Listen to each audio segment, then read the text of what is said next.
Sudden plan করে সবাই চলে যায় ৩০০ ফিট পূর্বাঞ্চল নীলা মার্কেটের গোল্ডেন স্টার পার্কে। আর তার সাথে শেয়ার করব আমার সারাদিনের অ্যাক্টিভিটিস অ্যান্ড আজকে একটা পেয়ার আনবক্সিং করব। So hello everyone, this is me Tansum and welcome back to my new vlog. So সকাল সকাল ঘুম থেকে উঠে আমি চলে যাই পার্লারে। সকাল না বলা যায়, তখন অলমোস্ট দুপুর হয়ে গিয়েছিল। অনেক দিন যাবৎ ভাবছিলাম হেয়ার কালার করব, কিন্তু সময় সুযোগ হয়ে উঠছিল না। অ্যান্ড হেয়ারের কন্ডিশন বুঝে আমি জাস্ট কয়েকটা স্টিক করিয়েছি। আমার কাছে রেজাল্টটা খুবই ভালো লেগেছে অ্যান্ড আমি অ্যাকচুয়ালি এরকমই চাচ্ছিলাম। আমার কেন যেন একদম ব্ল্যাক হেয়ার পছন্দ না। আমার কাছে মনে হয় আমাকে একদমই মানায় না। যাই হোক, তারপর চলে যাই বাসায়। আর বাসায় গিয়ে দেখি আমার পছন্দের খিচুড়ি, তা আবার দক্ষিণা কিচেনের। আর তাদের মাটন খিচুড়িটা খুবই পপুলার। আর দেখতে কতটা মাখা মাখা। আমার এরকম খিচুড়ি অনেক বেশি পছন্দ। আমি কেন যেন ঝরঝরা খিচুড়ি খেতে পারি না। আর যারা ঘরোয়া খিচুড়ি খেয়েছো তাদের কাছে অনেক ভালো লাগবে। আমি বলবো ঘরোয়া খিচুড়ির চেয়েও বেস্ট এটা। সবাই একবার করে হলেও ট্রাই করবে। তারপর তোমাদের সাথে একটা পেয়ার আনবক্সিং করি। এটা হচ্ছে সীমাস কেক হাউস থেকে এসেছে। আমি অলরেডি পিকচার্স আপলোড করে দিয়েছি। আর এই কেকটা এত বেশি মজা হয়েছে যে প্রত্যেকটা বাইটে মনে হচ্ছিল মুখের ভেতর গিয়ে কেকটা মেল্ট হয়ে যাচ্ছে। আমি হাইলি রেকমেন্ডেড করব এই পেজ থেকে সবাই একবার করে হলেও অর্ডার করে খাবে। আমি তো একদম ফ্যান হয়ে গিয়েছি। আর তখন আমার ফ্রেন্ডও আসছিল, তাই আমরা সবাই একসাথে মিলে কেকটা কাট করেছি। আর আমাদের সবার কাছে অনেক বেশি মজা লেগেছে। দেন আমরা প্ল্যান করি ৩০০ ফিট যাব। সো দেরি না করে বের হয়ে যাই। আর সেই দিন অনেক বেশি গরম ছিল।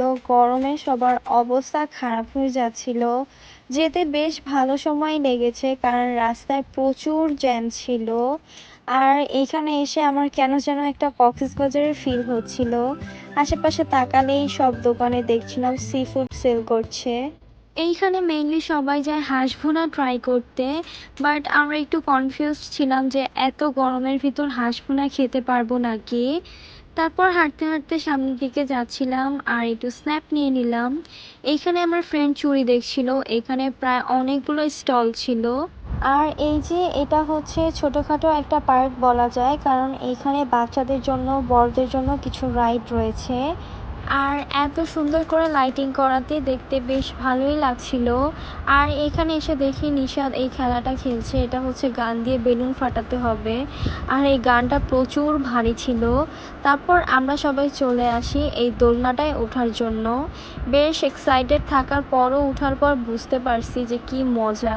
আর এইদিকে আমরা ভাইয়ের কাছে ব্যাগ ট্যাগ আর আরশকে বুঝিয়ে দিয়ে আমরা চলে আসি রাইডটা উপভোগ করতে। ফার্স্টের দিকে অনেক এনজয় করছিলাম, বাট 3বারের বেলা আর ভালো লাগছিল না। মনে হচ্ছিল মাথা ঘোরাচ্ছে আর বমি করে দেব, এরকম ফিল হচ্ছে। আমি তো আর কখনোই উঠবো না এই রাইডে। তারপর চলে আসলাম বাচ্চাদেরকে নিয়ে। এখানে বাচ্চাদের জন্য খুবই সুন্দর ঘোড়ার রাইড ছিল। আর এখানে প্রত্যেকটা রাইডে ওঠার জন্য প্রাইস হচ্ছে 50 টাকা। তারপর চলে আসলাম খাওয়া দাওয়া করতে। আর এখানে অনেকগুলো রেস্টুরেন্ট আছে। আমরা বসেছি, এটার নাম সম্ভবত নিরিবিলি হবে। ঢুকতেই চোখে পড়লো হাঁস ভুনা। আর দেখে লোভ সামলাতে পারছিলাম না। গরম হোক যাই হোক ট্রাই করব হাঁসের মাংসই।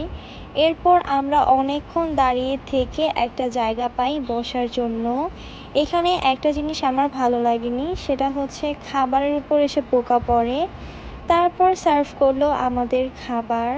অ্যান্ড এটা হচ্ছে তাদের মেনু, আমি একটু দেখিয়ে দিলাম।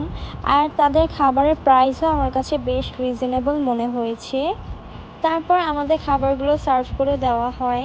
এখানে রয়েছে বট ভুনা, রুমালি রুটি, তারপর হচ্ছে গরুর মাংস ভুনা, আর আমার মোস্ট ফেভারিট হাঁসের মাংস ভুনা।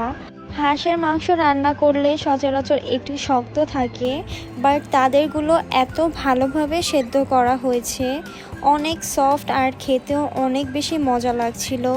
বটটাও বেশ মজাই লেগেছে, বাট গরুর মাংসটা অ্যাভারেজ, অত বেশি মজা লাগেনি। তারপর এইখানে আমরা খাওয়া দাওয়া শেষ করে যাই একটু চা খেতে। এখানেও ছিল, বাট আমরা এখান থেকে খাইনি। দেন চলে আসলাম একটু বাইরের দিকে, আর তখন ওয়েদারটা একটু ঠান্ডা ঠান্ডা লাগছিল, মনে হচ্ছিল অনেক জোরে বৃষ্টি নামবে। তাই আমরা চুজ করি বাইরের দিকে বসবো, যেন এইখানে বসে চা খেতে খেতে ওয়েদারটাও উপভোগ করতে পারি। এইখানে আশেপাশে সবগুলো হচ্ছে মটকা চায়ের স্টল, নর্মাল কোনো চা ছিল না। এইখানে সবাই সবার চা নিয়ে নিয়েছে, জাস্ট 3টা ছিল, তখন আমি ক্লিপটা নিয়েছি।